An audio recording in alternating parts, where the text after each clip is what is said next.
ұлы Шанью деп аталған тайпа көсемі. Ғұндарда.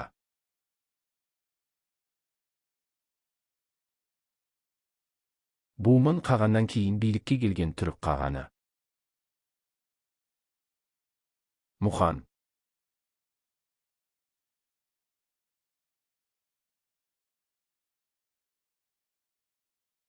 Тәуке ханның тұсында Қарақұмда болған құрылтайдың негізгі мақсаты. Жоңғарларға қарсылықты ұйымдастыру.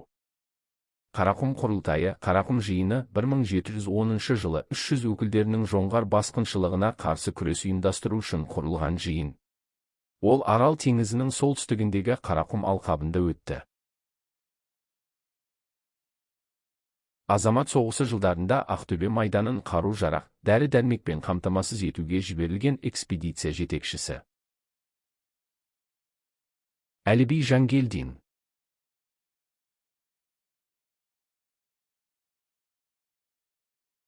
Жиырмасыншы ғасырдың 80-ші жылдары Қазақстандағы білім беру жүйесіндегі енгізілген реформа.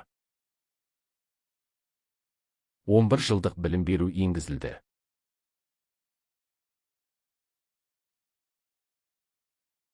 Қазақ ғылым академиясының бірінші президенті болып сайланды. Қаныш Сәтбаев.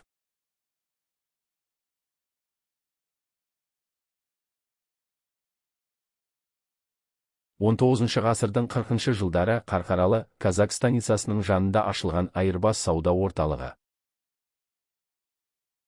Қоянды.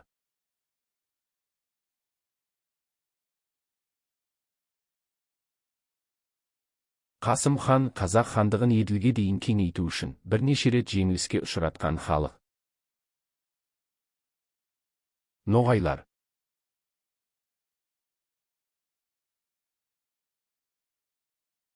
Мың 1856 жылы Жанқожа батыр қоршауға алған қамал. Қазалы. Ұлы Отан соғысы кезінде іске қосылған тұңғыш қара металлургия зауыты. Ақтөбе ферроқорытпа зауыты.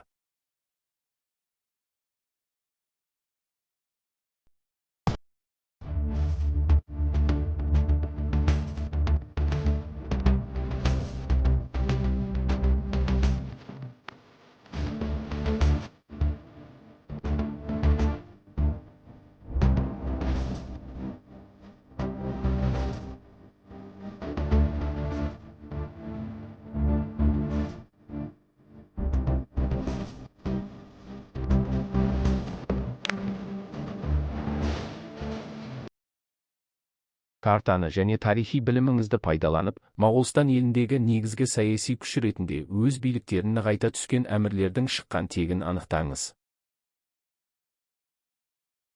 Дулат тайпасы.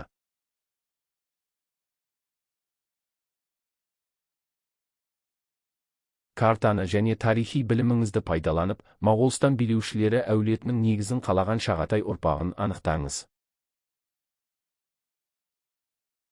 Тоғылық темір.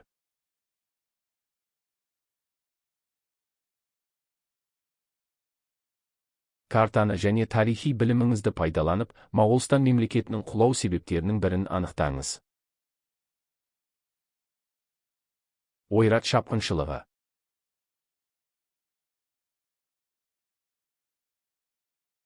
Картаны және тарихи біліміңізді пайдаланып, Моғолстан мемлекетінің саяси тарихына қатысты дұрыс дәйектерді анықтаңыз. 1-14 ғасырдың 70-80 жылдары Моғолстан билеушілері Әмір Темір басқыншылығына қарсы ұзақ күрес жүргізді. 2-15 ғасырдың 30 жылдарының ортасында билік Есенбұғаның қолына өтті. 3-16 ғасырдың 40 жылдары қазақтар моғолдарды Жетісудан ығыстырды. 4-15 ғасырдың басында моғол билеушілері оңтүстік-шығыс Қазақстандағы өз иеліктерінен айырылды. Бұл жерде дұрыс дәйектер нұсқасы. 14 ғасырдың 70-80 жылдары Моғолстан билеушілері Әмір Темір басқыншылығына қарсы ұзақ күрес жүргізді. 15 ғасырдың 30 жылдарының ортасында билік Есенбұғаның қолына өтті.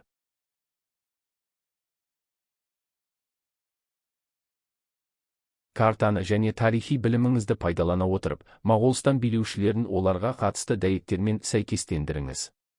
Бірінші Тоғылық Темір, екінші Ілияс Қожа, үшінші Қызыр Қожа. Моғолстан билеушілері әулетінің негізін қалады.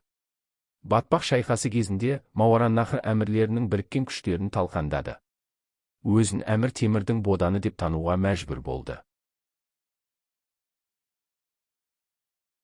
Бұл жерде дұрыс дәйектер нұсқасы. Тоғылық Темір Моғолстан билеушілері әулетінің негізін қалады. Ілияс Қожа Батпақ шайқасы кезінде Мауараннахр әмірлерінің біріккен күштерін талқандады. Қызыр Қожа өзін Әмір Темірдің боданы деп тануға мәжбүр болды.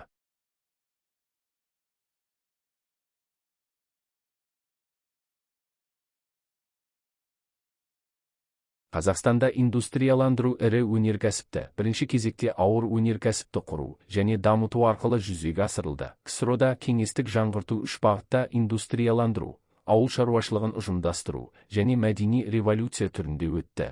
КСРО-дағы социалистік индустрияландыру елдегі өнеркәсіпті әлеуметтік арттыру және экономикалық дамыған капиталистік елдерден артта қалуын қысқарту үшін жүзеге асты.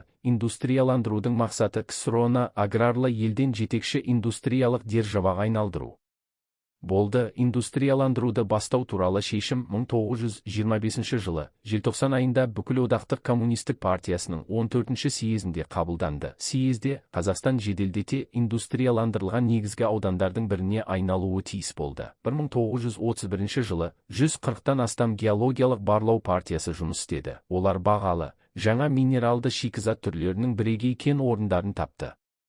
Орталық Қазақстанның минералды шикізат ресурстарын академик Николай Семенович Курнаков басқарған геологтар мен геофизиктер тобы зерттеді. Орал Ембі мұнайлы ауданын Иван Михайлович Губкин зерттеді. Бүкілодақтық коммунистік партиясы орталық комитетінің саясатын белсенді жүргізушісі Филипп Голощекин республикада өндіруші өнеркәсіппен шикізатты тасып әкетуге арналған темір жол құрылысын жақтады. Өндірісті дамыту үшін бірінші кезекте темір жол желілері керек болды. Алматыдан Семейге дейінгі Түркістан-Сібір темір жолының Түрксіб құрылысы Қазақ автономиялы кеңестік социалистік республикасындағы индустрияландырудың алғашқы нысандарының біріне айналды. Түрксіб құрылысы туралы шешім КСРО еңбек және қорғаныс кеңесінің 1926 жылы 3 желтоқсандағы отырысында қабылданды.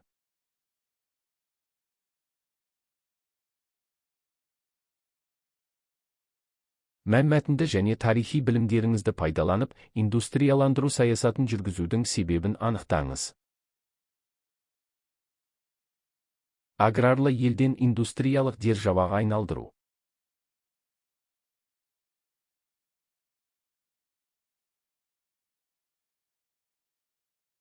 Мәнмәтінді және тарихи білімдеріңізді пайдаланып, 1925 жылы Бүкілодақтық коммунистік большевиктер партиясының 14-ші съезінде қабылданған шешімді анықтаңыз. Индустрияландыру.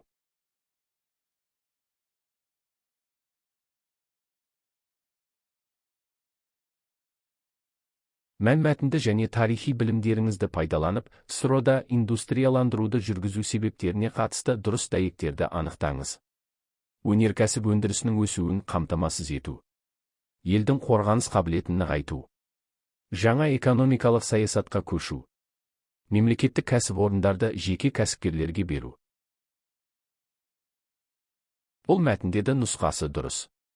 Дұрыс дәйектер өнеркәсіп өндірісінің өсуін қамтамасыз ету. Елдің қорғаныс қабілетін нығайту.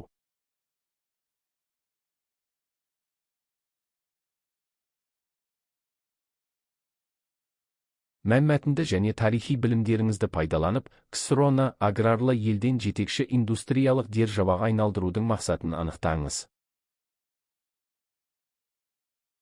Ірі өнеркәсіп орындарын дамыту.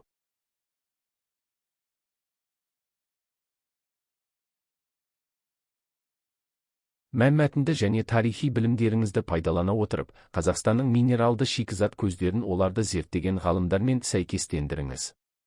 Орал Ембі мұнайы, Жезқазған мыс кені, орталық Қазақстан минералды шикізаты. Курнаков, Губкин, Қаныш Сәтбаев. А нұсқасы дұрыс. Орал Ембі мұнайы Губкин. Жезқазған мыс кені Қаныш Сәтбаев. Орталық Қазақстан минералды шикізаты Курнаков.